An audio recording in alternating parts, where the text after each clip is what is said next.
संत कोई भेद न पावे, बिना संत कोई भेद न पावे, बिना संत कोई भेद न पावे। वे तो ही कहें अलग में, वो तो ही कहे अलग में, खोजरी पिया को निजी घट में, खोजरी पिया को निज घट में।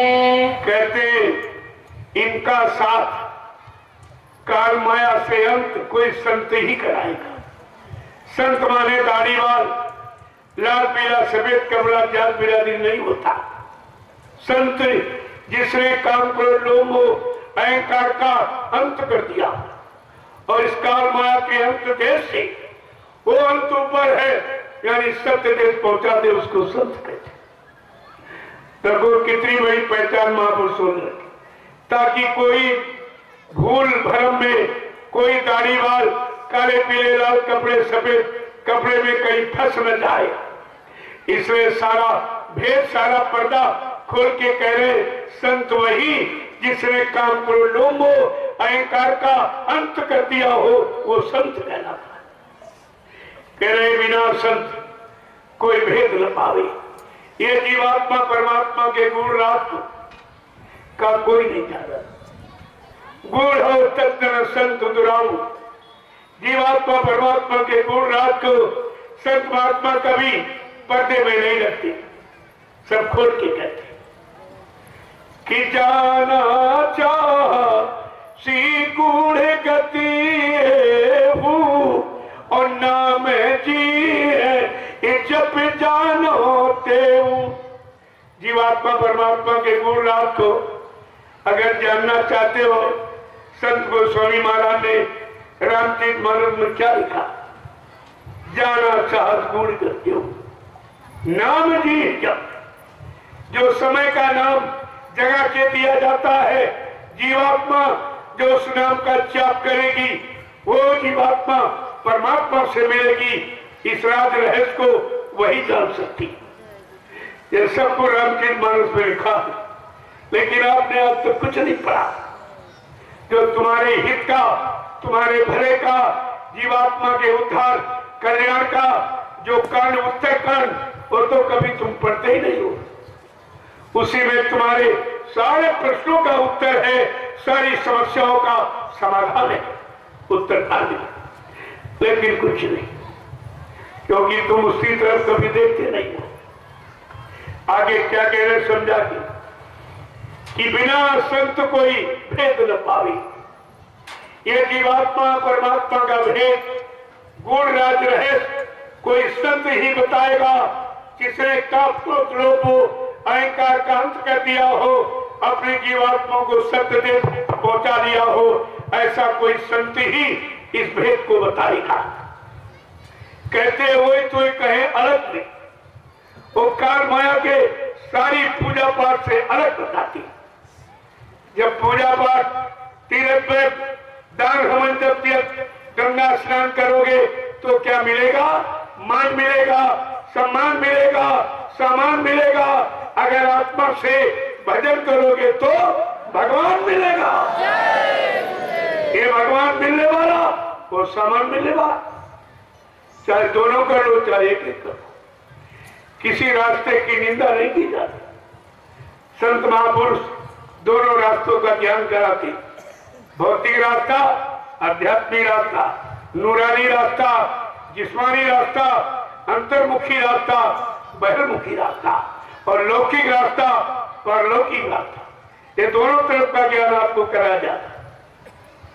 आगे समझा के क्या कह रहे कि जब लगे संत मिले नहीं तुमको, जब लगे संत मिले नहीं तुमको, जब लगे संत मिले नहीं तुमको, जब लगे संत मिले नहीं तुमको, खाए ठगोरी इन ठगियन में, खाए ठगोरी इन ठगी ठगियन में खोजरी पिया को निज घट में, खोजरी पिया को निज घट जब में। लगभग पूरे संत जो काम करो लोगों अहंकार को जीत चुके हैं, जब वो मिलेंगे तब तुम्हारी जीवात्मा का कल्याण होगा।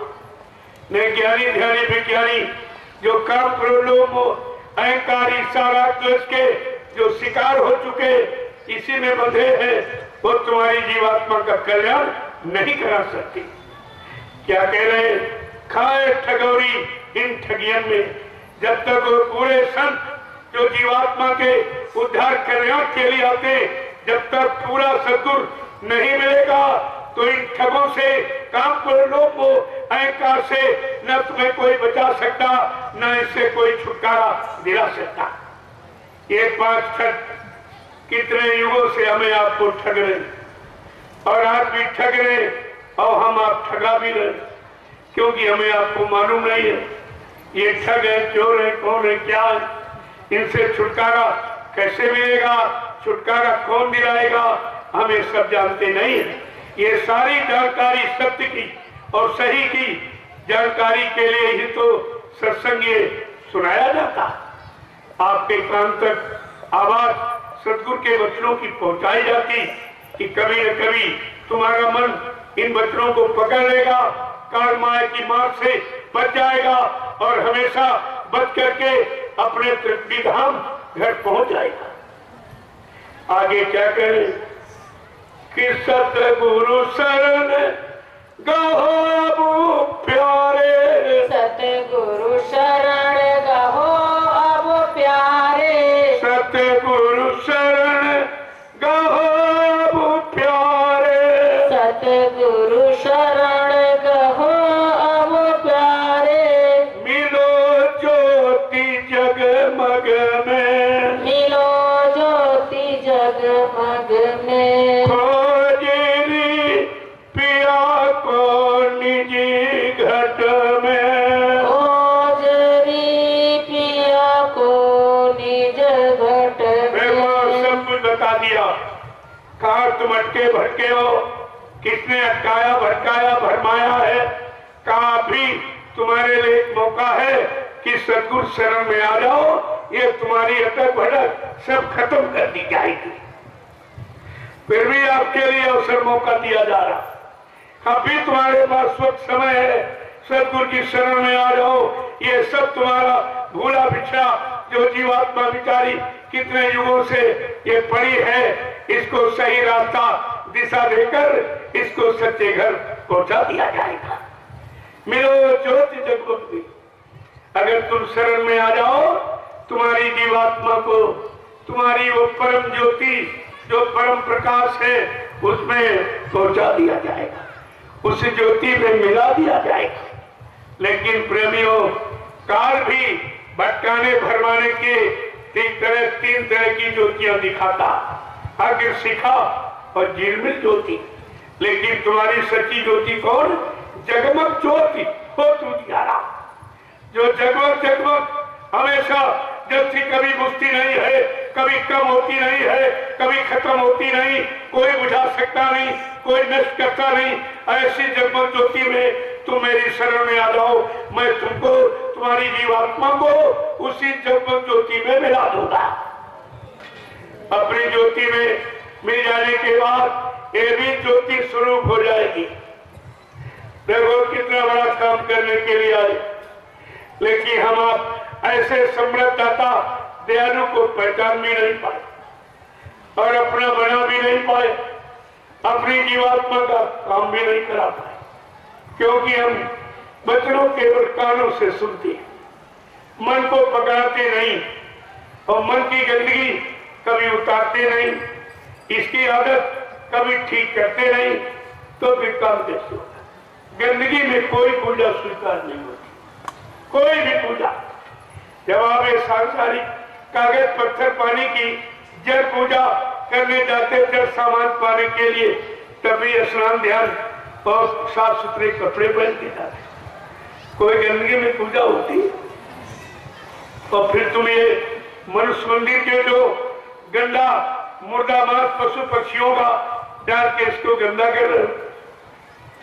इसमें बुद्धि नाशक नशा शराब पीकर बुद्धि को पागल कर रहे हो। ये सबसे बड़ी गंदगी। क्या इस गंदगी को परमात्मा कभी माफ करेगा? क्योंकि ये मंदिर, ये मनुष्य मंदिर परमात्मा का बनाया, ये तुम्हारा बनाया नहीं है। तो अपने बनाए मकान में रोज झाड़ू लगाते हो सुबह शाम, उसको भी गंदा नहीं रखते हो, और परमात्मा के बनाए मनुष्य मंदिर में दिन भर गंदगी डालते हो। दिन भर झूठ बोलना, छल कपट, बेईमानी, ईर्षा, मारकाट, व्यभिचार, कुत्तान, गंदा आहार, ये डाल के आपने इसको गंदा करते रहते हो। बोलो, वो बनाने वाला मालिक भगवान खुश होगा कि नाराज होगा? जिसके मकान को गंदा करोगे वो खुश होगा कि नाराज होगा? इतनी छोटी बात अभी तक नहीं सोच पाई, और अभी गंदगी डालो। अभी गंदगी डाला तुम्हारा बंद नहीं हुआ। जब तक कुदरत मार नहीं लगाएगी तब तक उस गंदगी को बंद नहीं करेगी। क्योंकि समझाने बुझाने से अगर समझ में आ जाता तो हिरण्यकश्यप का वध क्यों किया जाता? अगर विद्वान ब्राह्मण रावण समझाने से मान जाता तो क्यों मारा जाता? अगर कंस से समझाने बुझाने से मान जाता तो क्यों मारा जाता? अगर आप समझाने बुझाने से नहीं मानोगे तो आपके साथ क्या कोई दूसरा व्यवहार होगा? तो कुदरत का व्यवहार एक समान होगा, वो सजा एक समान देती है। न मानने को वालों पर हमेशा धराशायी किया गया और किया जाएगा। तो इसलिए महापुरुष तो अपनी फर्ज अदायगी करते। आप समय से बच जाए, कुदरत की मार से तुम्हारे बाल बच्चे बन जाए, परिवार बच जाए, वो तो सब तरफ से बचाने का काम करते। लेकिन जब तुम उनके वचनों को नहीं मानोगे तो कैसे बच पाओगे? इसलिए समय की चीज है, समय से ले लो। आपके गांव इस तरह कोई तुम्हारे बचाने की छुट्टी सामान देने नहीं आएगा, वो भी मुफ्त। ऐसी किसको चिंता? केवल समर्थ सदगुरु दयाल को चिंता और किसी को। उनको चिंता है सारे हिंदुस्तान में अपनी चिंता लोगों के बीच में दिखा रहे कि हमको तुम्हारी कितनी चिंता। तुम्हारा ये मानव शरीर बार बार नहीं मिलेगा, एक बार तुम्हें मिल गया, वो भी ऐसे नहीं। जब तुमने करोड़ों जन्मों की तपस्या, करोड़ों जन्मों के पुण्य, करोड़ों जन्मों की सेवाएं जब तुम्हारी एकत्र हो गई, उनका उदय होने का वक्त आया, तब उस परम पिता परमात्मा ने हमें आपको आपकी बार ये मनुष्य मंदिर दे दिया कि इस मंदिर से तुम हमको प्राप्त कर सकते। ये मनुष्य मंदिर परमात्मा की प्राप्ति के लिए मिला, तो तुम काहे में लगाए हो? ये मार का हिंसा में, ये मुर्दा खान पान, बुद्धि नशा, शराब पीने में, क्या ये अच्छा कर रहे हो? क्या इसमें सजा आपको नहीं मिलेगी? क्या परमात्मा इससे खुश होगा? ये सब आपको विचार करना चाहिए। नहीं विचार करोगे, हमारा तो फर्ज है आपसे प्रार्थना करने का। मैं तो प्रार्थना करवाऊंगा, मान लो अच्छी बात, नहीं मानो तुम जानो, तुम्हारा काम जानो। लेकिन कोई ये नहीं कर सकता हिंदुस्तान में, हमारे गांव में, हमारे शहर कस्बों में कोई आया नहीं, समय की जानकारी हमको दी नहीं, हमारे बच्चे बचाने का यानी उपाय किसी ने बताया नहीं, हम ये कहने को नहीं रखे। मैंने पूरे हिंदुस्तान में यही राष्ट्रीय मंच लगाकर ये सबको जानकारी दी, और बिना पैसे, कोई दान दक्षिणा नहीं, कोई रुपया पैसा, कोई सामान नहीं दिया। क्या ये काम कोई करेगा या कर रहा है या पहले किसी ने किया? जो तुमको पिछले युगों की केवल कहानियां सुनाती, वो चर्चा का कितना खर्चा लेते, कितना खर्चा आपसे, केवल सुनाने का, और ये तो आपके काम करने का, आपको बचाने का, और इसमें आपसे कोई पैसा नहीं है।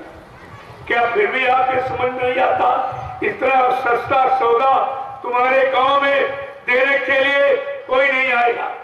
इतनी हमदर्दी हिंदुस्तान में तुम्हारे प्रति किसी को नहीं। आप इसी बात को नहीं समझ पा रहे। भाई हम क्यों आए? हम तो आपसे कुछ मांगने नहीं आए, आपको देने आए और दे रहे, रोज आपको दे रहे, बदले में आपसे कुछ नहीं ले रहे, फिर भी तुम्हारी समझ में नहीं आ रहा।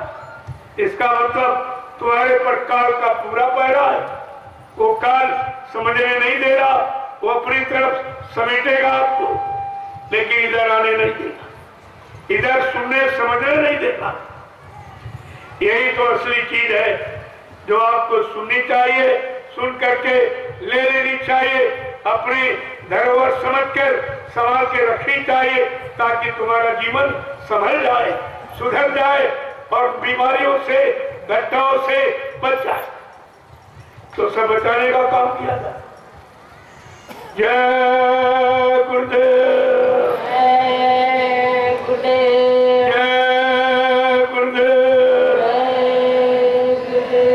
जय गुरुदेव, जय गुरुदेव,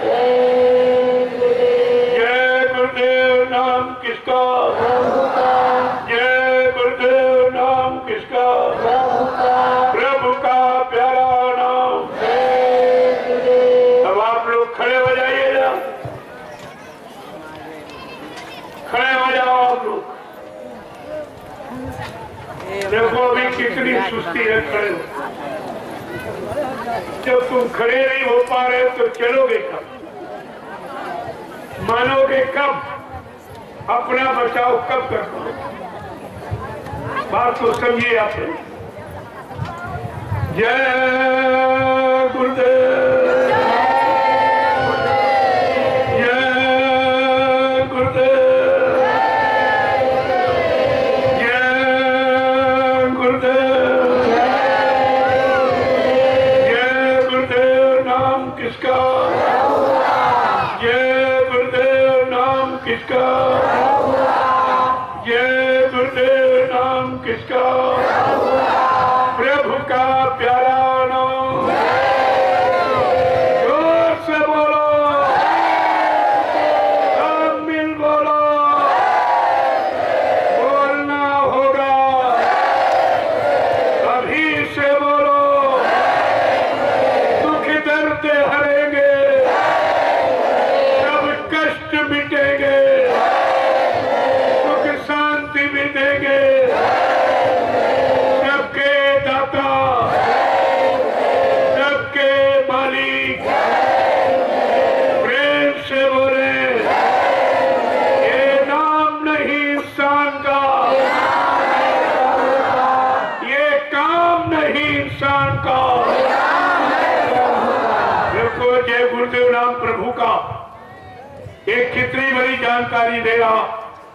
जिन जिन युगों में जो जो नाम आए, उन नामों ने जो काम नहीं किया, वो जय गुरुदेव कलयुग का ये प्रभु नाम आपका काम करेगा। ये सब आपका काम करेगा, बशर्ते आपको केवल शाकाहारी हो जाना, केवल शाकाहारी। जो हम लोग जन्म से शाकाहारी पैदा ही हुए, ऐसा नहीं कोई नया काम आपको सिखाया जाए। जब बच्चा माँ के पेट से पैदा होता, चाहे हिंदू घर में पैदा, चाहे मुसलमान के घर, किसी माँ ने पैदा होने के वक्त अपने बच्चे को न अंडा खिलाया, न मुर्गा मछली बकरा खिलाया, न शराब पिलाई। हर माँ ने अपने बच्चे को अपना दूध पिलाया। ये दूध शुद्ध शाकाहारी। हम लोग जन्म से शाकाहारी, कोई नई बात आपको थोड़ी बताई। जो जन्म से शाकाहारी, पैदाशी शाकाहारी, हमारा जन्मसिद्ध अधिकार है शाकाहारी, सदाचारी, ब्रह्मचारी। लेकिन हम लोग अपने जन्मसिद्ध अधिकार को भूल गए। 3 गुण लेके हम पैदा हुए, शाकाहारी, सदाचारी और ब्रह्मचारी। 3 में से आपने पहले गुण छोड़ दिया कि आप शाकाहारी नहीं रह पाए, तो सदाचारी ब्रह्मचारी कैसे बनेगा? फिर कैसे आपको मानव जीवन का असली लाभ मिलेगा? ये बात समझनी चाहिए। जैसे मैं आपसे एक बात पूछूंगा कि मुर्दा कोई घर में रखता है? भाई तुम्हारे घर का व्यक्ति कोई मुर्दा हो जाए, क्या घर वाला मुर्दा घर में रखोगे? कहते नहीं, घर वाला मुर्दा घर में नहीं रहेगा, मोहल्ले में नहीं रहेगा, गांव में नहीं रहेगा, कहाँ रहेगा? नदी किनारे शमशान भूमि पर वहां रहेगा। यानी घर वाला मुर्दा घर में नहीं रहेगा, गांव मोहल्ले में नहीं रहेगा, और बाजार वाला मुर्दा रसोई घर में रहेगा। ये आपकी कौन सी बुद्धि है, कौन सा ज्ञान है, कौन सा धर्म है, कौन सी पूजा है? भाई ये तो कम से कम बताओ। ये भी आज तक आप नहीं जान पाए कि घर का मुर्दा जो घर में पाला पोसा गया, जिसने मकान बना के दिया, बाल बच्चे पैदा किए, रात दिन कमाया, उसको तो आप घर में नहीं रखते। कहते नहीं, घर वाला मुर्दा घर में नहीं रहेगा, बाजार वाला मुर्दा रसोई घर में रहेगा, यहाँ भगवान का भोग लगा। तो ये कौन सी तुम्हारी बुद्धि, कौन सा ज्ञान है? जब तुम्हारे घर में कोई बीमार हो जाता, डॉक्टर के यहाँ ले जाते हो, तो डॉक्टर कहता भाई इनका खून कम है, इनमें खून कम है, परिवार के सदस्यों को बुला के ले आओ, जिनका खून मिलेगा उन्हीं का चढ़ाया जाए। जो खून मिलेगा वो काम करेगा, बीमारी खत्म करेगा, जो नहीं मिलेगा वो नुकसान करेगा। तो आप डॉक्टर की सलाह मान लेते हो, लेकिन जो आपने मुर्गा खाया, मछली खाई, अंडा खाया और बकरा खाया, क्या इनका खून आपसे मिलता है? कभी आपने ब्लड का खून का परीक्षण किया? क्या आपका खून इनसे मिलता है? जब नहीं मिलता तो लाभ कैसे करेगा? बीमारी खत्म करेगा कि बीमारी बढ़ाएगा? ये तरह तरह की नित्य नई बीमारियां इसी दूषित खान पान के कारण ही बढ़ती। इतनी छोटी बात अभी आप नहीं समझ पाए, डॉक्टर की सलाह उधर मान लिया और घर में भूल गया, कुछ नहीं समझ पाया। जय गुरुदेव। देखो कल का समय हो गया, क्योंकि परसों तो ग्रामवासियों को निमंत्रण दिया जाएगा, उनको महाप्रसाद भंडारे में कुंवारी कन्याओं को बरकत और प्रसाद दिया। ये समय शिव चला जाएगा तब परसों दिन। कल का दिन आपका सत्संग का हो रहा है, और तो कल होली मिलन महोत्सव हिंदू समाज का एक पर्व है, वो भी आज का दिन सचिव का। कितनी पुरानी होली, प्रहलाद भक्त की, ये भक्तों की होली, लेकिन आज तो राक्षसों की फिर हो गई होली। फिर वही मुर्गा अंडा, वही शराब पीना। अरे इसी के लिए तो दुष्टों को मारा गया था और प्रहलाद बच गया और वो जल गई दुष्टा। इसीलिए ये भक्तों का त्योहार है कि मांसाहारी शराबियों का त्योहार। आपने करके दिया, होली का हुड़दंग बना दिया, सारा त्योहार बिगाड़ दिया, सारे त्योहार की महिमा खराब कर दी। होली भक्त प्रहलाद की है, वो भक्तों की है, शराबी कबाबियों की नहीं। लेकिन आपने त्योहार फिर बदल दिया, फिर खराब कर दिया आपने। तो कल होली मिलन महोत्सव, कल की होली आप देखेंगे इस मैदान में किस तरह, कितनी शालीनता के साथ, कितनी शिष्टता सभ्यता के साथ, विनम्रता के साथ मनाई जाती है। अगर इसी तरह सब लोग मनाने लगो तो होली होगी, लेकिन प्रहलाद की तो होली तुम्हारी कब होगी? तुमको अपनी होली की चिंता है। अरे प्रहलाद की तो होली होली, तुम्हारी होली कब होगी? तुम्हें सुख शांति कब मिलेगी? तुमको दुष्टों से छुटकारा कब मिलेगा? तुम अपने सच्चे घर कब पहुंचोगे? इसलिए कल की होली ये संत मिलन की होली। कल आपको ये जगह जगह लोग मना रहे हैं, लेकिन यहाँ कुछ अनोखे ढंग के ही मनाए जाते। कल आप देखेंगे तो आपकी समझ में आ जाए कितनी सादगी में एक नया पैसा खर्च, कोई बर्बादी नहीं किसी तरह की। होली यानी त्योहार का मतलब क्या बर्बाद होना होता? त्योहार का मतलब खुशी, खुशी का मतलब आबाद, और तुम बर्बाद हो जाते। हिंदुओं में सारे त्योहार बर्बादी के, मुसलमानों के यहाँ कोई बर्बादी त्योहार नहीं, सिखों के यहाँ कोई बर्बादी का त्योहार नहीं, ईसाइयों के यहाँ कोई बर्बादी का त्योहार नहीं, केवल खाना कपड़े के अलावा कोई खर्चा नहीं। और तुम्हारे यहाँ सब अभी दिवाली हुई, लाखों टन तेल जला दिया। क्या मतलब निकला? जब एक चिराग से रोज काम चलता, साल 364 दिन साल में आप एक चिराग से काम करते हो और एक दिन हजारों चिराग जला दिया। मतलब इसका क्या? कोई अर्थ आज तक निकाला कुछ नहीं। ये करते करते करते कितने जीवन चले गए, कितना समय निकल गया। समझ में दिवाली किसी के नहीं आई, और दिवाली नहीं, सबका दिवाला निकल गया। ये तो दिवाला तुम्हारा निकलता रहा और आप समझते कुछ नहीं। ऐसे होली है, लाखों टन लकड़ी जला दी जाएगी, राख कर दी जाएगी। अरे लकड़ी जलाने से होली का क्या मतलब? कभी आपने समझा? वो तो दुष्ट यानी जल गई थी होलिका, परिणाम बच गया था।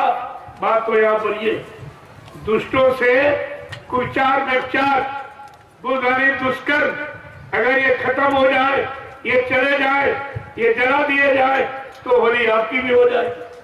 उस पर तो कोई ध्यान नहीं, चाहे और न पीते हो किसी दिन, लेकिन होली वाले दिन जरूर शराब कहते त्योहार है। देखिए और आगे ले लो इधर, कहते आज त्योहार है, तो त्योहार शराब का। अरे शराबियों की, मांसाहारियों की, जुआरियों की होली दिवाली होती है कि भक्तों की होती है? तुम इतना भी अभी तक नहीं समझ पाए हो। सारे इतिहासों को गंदा किया है, कलंक लगाया है, तो फिर तुम उसकी सजा पाओगे।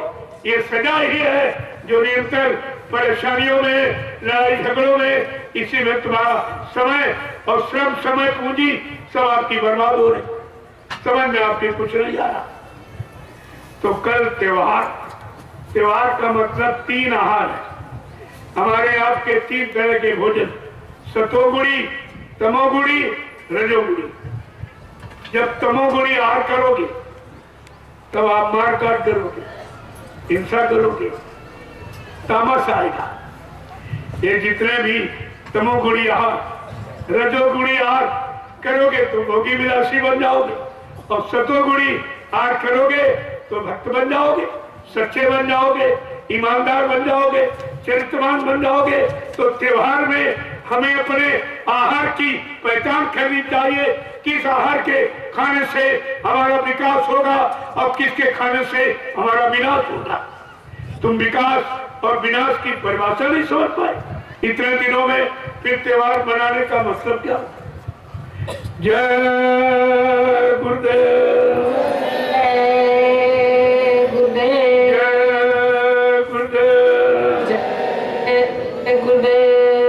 अब आप क्या कहते हो कि 4 आने का रंग और 300 रुपए की शर्ट को खराब कर, क्या मतलब निकला? 4 आने का रंग और 300 की शर्ट रंग के खराब कर, ये कौन सी बुद्धिमानी है? कौन सा आपका ज्ञान है? ये नुकसान है कि लाभ है? ये विकास है कि विनाश है? ये त्योहार है कि अत्याचार है? अभी तक ये भी नहीं समझ में आया। और इतने दिन निकल गए और सब पढ़े लिखे अपने को बुद्धिमान कहते और सब यही काम करते, यही काम सब। अरे वो तो प्रेम रंग की होली थी। प्रहलाद को हरि नाम से प्रेम था, हरि नाम का उच्चारण किया, और होलिका जिसको आशीर्वाद था कि अग्नि में नहीं जलेगी, लेकिन शुभ कर्म के लिए आशीर्वाद होता है, किसी का नुकसान करने में आशीर्वाद नहीं होता, आशीर्वाद समाप्त हो जाता। वो आशीर्वाद उसका खत्म हो गया और स्वतः जल गई और प्रहलाद बच गया। होली तो ये है कि दुष्ट प्रकृति वाले हमेशा मारे गए, उनका विनाश हुआ और भक्तों का विकास हुआ। तब तो त्योहार आप समझ लो। अगर इस परिभाषा को नहीं मान पाए, नहीं समझ पाए, तो आपका भौतिक ज्ञान किस काम का? भौतिक ज्ञान तुम्हारे भौतिक सुख को नहीं दिला पाया और भौतिक सामान को नहीं बचा पाया, तो फिर तुम्हारा भौतिक ज्ञान किस काम का? जो तुम्हारी रक्षा नहीं कर पाए, फिर दूसरों की रक्षा क्या? इसलिए कल आपको बताऊंगा होली मिलन महोत्सव, तो कल आपको बताऊंगा। जय गुरुदेव। देखो कल त्योहार है, सभी भंडारों में पक्का भोजन बनेगा, कल भी बनेगा और परसों भी बनेगा। परसों तो ग्रामवासियों के लिए बनेगा, आस पास जितने गांव है इनको आप निमंत्रण देंगे। कुंवारी कन्याओं को मैं अपने हाथ से उनको प्रसाद दूंगा और बरकत। अरे समझ लो ये काम, और हिंदुस्तान में किसी ने कभी नहीं किया और आज भी कोई नहीं कर रहा और आगे कोई कर भी नहीं सकेगा। वो काम आपके बीच में करके दिखाया जाए। कम से कम जो काम हो रहा है देखकर तो आपको समझ लेना चाहिए कि भाई कैसा काम है, किस तरह का, इसमें कोई स्वार्थ लोभ लालच नहीं। आज तो बगैर स्वार्थ के कोई कदम नहीं देता। फिर ये परमार्थी काम हिंदुस्तान में घूम घूम के कैसे किया जा रहा, कैसे समाज की स्थापना होगी, कैसा माहौल वातावरण बनाया जाएगा, लोगों को कैसा सुख आनंद मिलेगा, समाज परिवार में लोग किस तरह से पारस्परिक प्रेम प्यार मोहब्बत में रहेंगे, एक दूसरे के काम आएंगे, माँ बहन बेटी बहू की पहचान करेंगे और सब लोग सुबह शाम बैठ करके इसी मनुष्य मंदिर में परमात्मा का भजन करेंगे। ये सच्चे काम के लिए ये भूमिका बनाई जा रही। धीरे धीरे आप देखिए इनको, ये सुबह शाम रोज क्या करते, आत्मा से परमात्मा का भजन। आत्मा परमात्मा की है, इसलिए आत्मा परमात्मा से मिलेगी, तुम्हारा शरीर नहीं मिलेगा। शरीर तो यही जला दिया जाएगा, ये थोड़ी ऊपर जाएगा, जीवात्मा जाएगी। इसलिए सच्चा भजन और सच्ची इबादत और सच्ची पूजा है ये, जो आत्मा से यहाँ सुबह शाम रोज कराई जाती है। और 1 घंटा शंख बजाया जाता है। घंटा शंख का मतलब समझते हो? कोई नहीं जानता, ये हिंदुस्तान में कोई नहीं जानता और बजाते सब। ये घंटा शंख काल भगवान की आवाज, निरंजन भगवान की आवाज घंटा शंख। तो काल के देश में हम आप रह रहे हो, इसलिए काल भगवान के देश में काल की आवाज सुनाकर तुम्हें जगाया जा रहा। काल के देश से जाकर अपने सत्य देश को चलो, चलने की तैयारी करो। ये उसकी तैयारी हो रही, जो सुबह शाम बैठकर 1-1 घंटा आत्मा से परमात्मा का सच्चा भजन करती है। ये आपको करके यहाँ दिखाया जा रहा। और आप कभी आके देखते भी नहीं हो कि भाई 10 घंटा शंख क्यों बजा सुबह, प्रार्थना होने के बाद फिर 1 घंटे एकदम चुप हो गए, कुछ नहीं, क्या काम वहां किया जा रहा। आकर देखना चाहिए तो तुम्हारी समझ में आ जाता कि भजन किसे कहते हैं और पूजा किसे कहते हैं। ये दोनों का अंतर समझ में आ जाता। अरे दोनों कर लो, चाहे एक करो भाई। जब पूजा करोगे तो सामान मिलेगा और भजन करोगे तो भगवान मिलेगा। अगर भगवान मिल जाए तो इस सामान से भगवान का ही, वो तो तुम्हारे पीछे पीछे चलेगा। सामान की इंतजारी आपको नहीं करनी पड़ेगी, न किसी से मांगना पड़ेगा। अगर भजन कर लो, ये सामान सब तुम्हारे पीछे। महात्मा किसी से नहीं मांगते, सब उनको धन दौलत सामान बिना मांगे दे रहे। ये ले लीजिए, ये ले लीजिए, हमारा सही अच्छी जगह लगा दीजिए, वो तो किसी से नहीं मांगते। ये है भजन का फल। जिसने भजन किया उसको ये फल यही मिला। वहां तो मिलेगा ही, वो जीवात्मा को तो वहां मिलेगा, लेकिन शरीर को यहाँ भी मिल रहा। ये दोनों तरफ का लाभ भजन का। जय गुरुदेव, जय गुरुदेव, जय गुरुदेव, जय गुरुदेव। अब आप सबका दर्शन करने के लिए मैं नीचे बैठ जाऊंगा। मैं तो मना करता हूँ भाई, दर्शन तो हो गया। कहते नहीं, नित्य दर्शन नित्य सत्संग का फल आपने सत्संग में बताया था। बात तो सही है, नित्य दर्शन का फल अलग, क्योंकि तुम्हारे अंदर भाव रोज अलग बनते। जिन भाव में आप दर्शन करोगे उसका लाभ अलग होगा। इसलिए दर्शन और सत्संग और सेवा ये नित्य की जाती, ये नित्य का फल होता। तो मैं आपके दर्शन के लिए नीचे बैठो। मैं भी आपका रोज दर्शन करूंगा, रोज आपको प्रणाम करूंगा, रोज आपको प्रसाद दूंगा। ये तीनों चीजें आपके साथ भी कर रहा हूं। जय गुरुदेव। देखो इतनी भीड़ है, तब तक कुछ लोग झंडे की परिक्रमा कर लो, वो भी आपका लाभ मुफ्त। कोई ऐसा पैसा नहीं वहां, कोई फूल अगरबत्ती, कोई पेड़ बतासे वाली चढ़ाने, ये काम यहाँ नहीं होता। ये जल सामान जल जीवों पहुंचाया जाता है। ये चेतन पूजा चेतन शरीर चेतन जीवात्मा से की जाती है। यहाँ जल सामान से कोई पूजा नहीं होती। ये बराबर आपको समझाते। तब तक कुछ लोग परिक्रमा कर लो, और जब खाली हो जाए तो आप ही आ जाओ। मैं तो सबसे मिलके जाता हूँ। तो वो तीन घंटे आपको यहाँ से संदेश देता हूँ। 3 घंटे यहाँ बैठता हूँ और 3 घंटे नीचे बैठता हूँ। 6 घंटे तो यही हो गए। और कुटी में भी सब मिलने जुलने वाले पहुंच जाते, वहां भी कोई आराम नहीं हमको मिलती, कोई आराम देता ही नहीं। सब परेशान के सिवा, परेशानी के सिवा यहाँ कुछ मिलने वाला ही नहीं। वहां भी सब मिलने जुलने वाले, वहां भी बैठता हूँ। तो आपको अगर एक जगह बैठा दिया जाए तो 3 घंटे में कितने पैतरे बदलते। मैं तो ऐसे ही बैठा रहता। यहाँ भी एक आसन पर, नीचे भी एक आसन पर, वहां आप मिलने जाते, वहां भी एक आसन पर। ये 12-12 घंटे की जगह बैठना, वो भी एक रोटी खा के। क्या एक रोटी खा के इतनी बड़ी मेहनत आप कर सकते हो? आपके बस की बात है? एक महात्मा जी एक पहाड़ी पर बैठे थे, तो 2-3 मजदूर रोज निकलते थे, कहते देखो कैसा बैठा रहा था, मोटा ताजा, आराम से बैठा रहता, हम लोग रात की मेहनत करते। तो महात्मा जी ने सुन लिया, कहा कुछ नहीं। जब दूसरे दिन वो निकले उधर से, कहा बच्चों इधर आओ। कहा कहाँ जाते? कल महाराज काम करने जाता हूँ।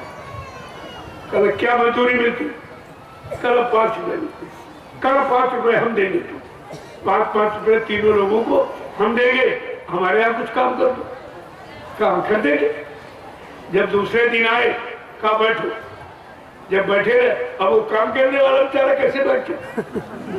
तो परेशान 1 घंटा बैठा, कर काम लगाओ, अरे कर बैठो काम बताएंगे। बैठे रहे बेचारे, कहते हमारे तो पैर दर्द करने लगे, आप कहते बैठो बैठो हमें काम बताइए आप। कर हमारे यहाँ यही काम, तुम बैठे रहो। अरे नहीं हमारे बस का नहीं है, मजदूरी दो दोने तो हम ये बैठ नहीं सकते। कहा कल तुम क्या कह रहे थे कि महात्मा कैसा बैठा रहता, बड़ा मोटा था जाए, अब तुम नहीं बैठ सकते। कहा बच्चा बैठना बहुत कठिन है, बैठना बहुत कठिन। एक जगह एक आसन पर बैठना ये बड़ा कठिन है, सरल नहीं है। तो कहने का मतलब देखने और करने में बड़ा फर्क है। जय गुरुदेव। जब मैं पहले पैदल चलता था, तो ये पैदल करके कब तक पहुंच पाएंगे? फिर साइकिल से चलने लगा, कहा साइकिल से प्रचार चले तक होगा। फिर मोटरसाइकिल से, करे इससे भी कहा देर बहुत बड़ा। जब गाड़ी से चलने लगे, कहा ये कैसे महात्मा है, ये तो गाड़ी से चलते हैं। मतलब ये संसार है, ये आपको चैन नहीं देगा, तुम्हें कभी अच्छा कहेगा ही नहीं, कभी नहीं कहेगा। एक महात्मा, एक बाप बेटा थे, तो बाप ने बेटे से कहा बेटा संसार बड़ा खराब, कोई कभी अच्छा किसी को नहीं कहता। तो बेटा कह रहा बाप, पिताजी ये तो बिल्कुल झूठ आप कहते, जो अच्छा उसको लोग अच्छा कहेंगे, बुरा कैसे कहेंगे? कह रहे ये बात हम आपकी नहीं मानी। कहा अच्छा चलो तुमको प्रैक्टिकल करा दे, अनुभव करा दे। तो एक घोड़ा लेके चले बाप बेटा। तो बाप ने कहा बेटा तुम घोड़े पर बैठ गए। कहा नहीं पिताजी तुम, कहा नहीं तुम बैठ। तो बेटा बैठ गया। गांव में पहुंचे तो गांव में कहते देखो अपना जवान है, घोड़े बैठा और बूढ़े बाप को पैदल चला। कहा बेटा सुना कुछ कर। कहा अच्छा तुम उतर जाओ, मैं बैठ जाऊं। जब पिता बैठ गया, दूसरे गांव पहुंचा, गांव वाले कहते देखो बूढ़े को अपना तो कोने बैठा और बेटे को पहले चला। कहा बेटा सुना तू? कहना अच्छा ऐसा करो तो दोनों लोग पहले चलो। जब दोनों लोग पहले चलने लगे, तीसरे गांव पहुंचे। गांव वाले कैसे, देखो कितने मूर्ख हैं, सवारी साथ में और पैदल चल रही। कहा सुना कुछ? कहा हाँ सुना पिता। कहा चलो अब दोनों लोग बैठ लो। जब दोनों लोग बैठ गए, चौथे गांव पहुंचे। गांव वाले कहते देखो कितने हत्यारे कसाई दोनों लोग घूम रहे घोड़े पर। कहा बेटा सुना, ये संसार है, कब तुम कुछ भी करोगे कभी तुम्हें अच्छा नहीं करेगा। ये है दुनिया, दुनिया से जिस दिन दुनियादारी चली जाएगी उस दिन दुनिया ही समाप्त हो जाएगी। इसलिए दुनियादारी रहेगी, तुम इसी दुनियादारी में रहकर अपना काम बनाओ, अपना काम करो। जय गुरुदेव। अब आप सबके दर्शन के लिए मैं नीचे बैठ जाऊंगा और ताकि आप दूर दराज जाते हो थोड़ा, इसीलिए कम समय लेता हूँ।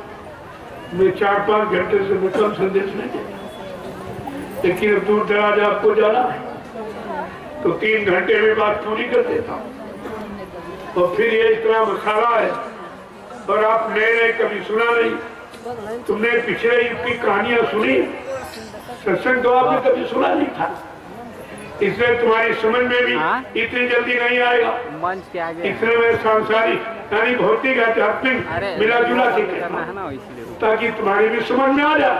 और जो आध्यात्मिक है उनको भी, सबको अपने यानी मतलब चीज अपनी चीज सबको मिल जाए, अपने जरूरत की सबको सामान मिल जाए। ये सत्संग ऐसा बाजार है, इसमें सब तरह का सौदा और सबको अपना अपना सौदा मिल जाता है। जय गुरुदेव। अब आप लोग लाइन में खड़े हो जाओ। देखो बड़ी शांति के साथ कोई चीज ली जाती है तो शांति, इधर उधर भागा दौड़ी मत करो, उससे कुछ मिलने वाला नहीं है। जब 3 घंटे आपने बैठ के संदेश सुना तो भी 2 घंटे में मिले लेता, खुद ज्यादा समझ नहीं मिले।